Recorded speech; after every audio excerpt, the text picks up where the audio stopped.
Wow, what a night in Istanbul. Galatasaray absolutely seized the moment, unleashing an attacking masterclass that left Bodo Glimt reeling. This was dominance disguised as strategic brilliance, and here's why. Despite the stats showing only 38% possession for Galatasaray, they were ridiculously effective in the final third, racking up 22 shots with 11 on target. Talk about efficient. Victor Osimhen was incredible, bagging 2 goals and proving once again he's the real deal. He was everywhere, causing absolute havoc with his movement and positioning. Plus, Yunus Akgün's input showcased their attacking depth. The home atmosphere at NEF Stadyumu was electric, providing a psychological edge that was impossible to ignore. Imagine what this means for future games. If you're loving this breakdown, make sure to hit that subscribe button for more post-match reactions like this one. Now let's pivot to just how sensational Victor Osimhen was out there. It's like he was on a personal mission or something. I mean, this guy was on fire, 9 shots total and 7 were right on target. Seriously, it was like watching a masterclass unfold right before our eyes. And getting off to that blistering start with a goal in just 3 minutes, that's a statement if I ever saw one. It's like he knew this was his stage to shine right from the word go. But let's break down that first goal. The connection between Osimhen and Mario Lemina was electric. Lemina just slid that assist through perfectly, setting Osimhen up like it was drawn up on a chalkboard. And his second goal, oh man, the way he just burnt past those defenders. It was like they were standing still. This match showcased why Osimhen is seen as such a rising star in Europe. With performances like this, you got to wonder, how high can he fly? Osimhen isn't just scoring goals, he's making defenders question their career choices. Really makes you think about what his future holds, especially if he keeps turning up like this. Can you imagine this guy in the knockout stages? It's going to be a wild ride. Anyway, shifting gears from individual brilliance, let's dive into the real puzzle, Bodo/Glimt's tactical setup. So here's the deal. Bodo/Glimt went into this match with a clear plan: dominate possession. I mean, 62% possession is no joke, but it kind of stopped there, right? They moved the ball around, a whopping 506 accurate passes. But where did it lead? 2 shots on target. That's it. Just 2. They were like an orchestra with no conductor, missing that final punch. And Galatasaray?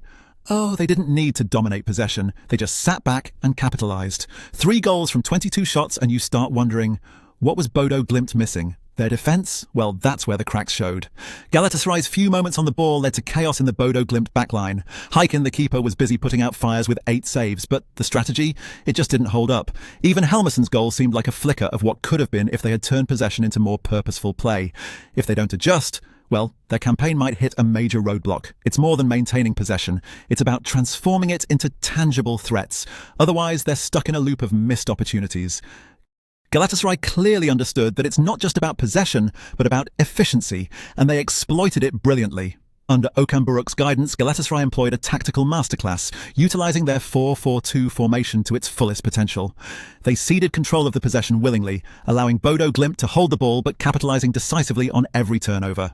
With only 38% possession, Galatasaray's focus was on defensive solidity and rapid, devastating counterattacks.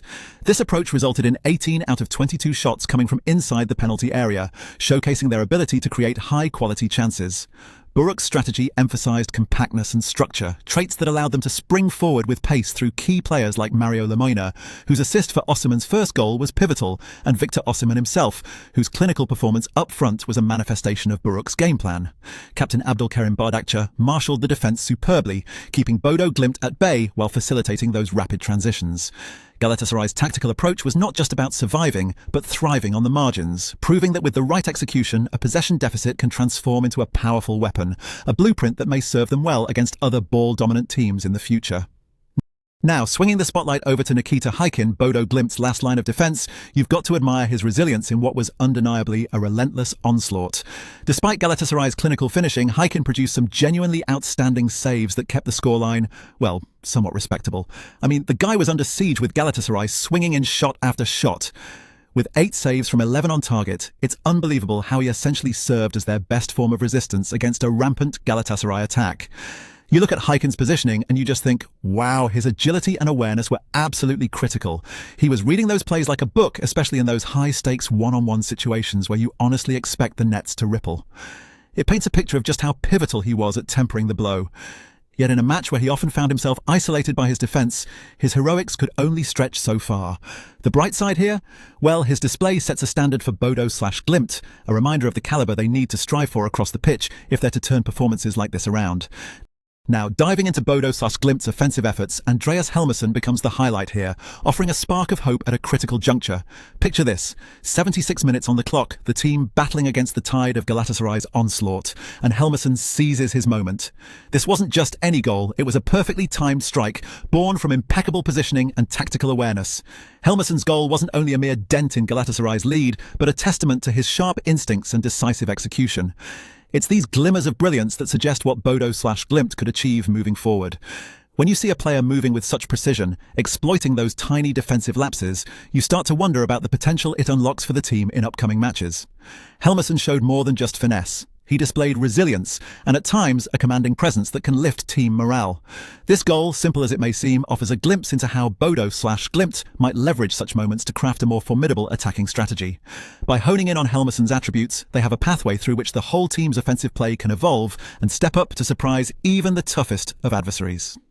Now, shifting focus from individual brilliance to the collective, let's dive into how Galatasaray tactically mastered set pieces and maintained defensive discipline to clinch this win. Here's the thing: Galatasaray's ability to capitalize on set pieces was instrumental. With 7 corners, they kept the pressure on Bodo/Glimt, constantly probing for openings. By leveraging their physical strength and height, they disrupted the defensive balance of the Norwegian side, illustrating how crucial set pieces can be in tight matches. But it wasn't just about the offense. Galatasaray's discipline in defense subtly yet effectively shut down potential threats. Limiting themselves to just 9 fouls compared to Bodo/Glimt's 7 meant they avoided conceding dangerous free-kick territory. This disciplined approach allowed them to stay organized and focused, contributing to a seamless transition from defense to offense. Players like Davinson Sanchez and Abdulkarim Bardakçı stepped up, anchoring the backline with key tackles and interceptions, reinforcing their defensive solidity. This dual focus on set-piece execution and disciplined defense really underlines why Galatasaray thrives in such high-stakes games, where even the smallest lapses can become game-changers. Now, let's dive into the maestro behind this orchestrated symphony of play, Okan Buruk. Galatasaray's victory wasn't just a fluke result, it was a tactical masterclass, and Buruk deserves a standing ovation. By deploying a 4-4-2 formation, he gave his players the map to exploit Bodo/Glimt's vulnerabilities. Buruk's keen eye for detail really shone through with his strategy to stretch the opposition's defense by utilizing wing play, creating shooting lanes for predators like Victor Osimhen.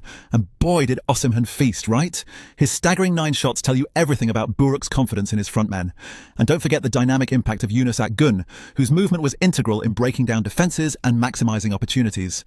That high expected goals figure of 4.34 isn't just a number. It's Buruk's signature on one of Galatasaray's most fluent performances. This isn't just about one game, though. It speaks volumes about the potential modern football minds like Buruk have. But hey, that's just me. What do you guys think about Okan Buruk's performance? Do you see him as the catalyst for Galatasaray's European dreams? Let me know in the comments below, because your take is what makes this conversation complete.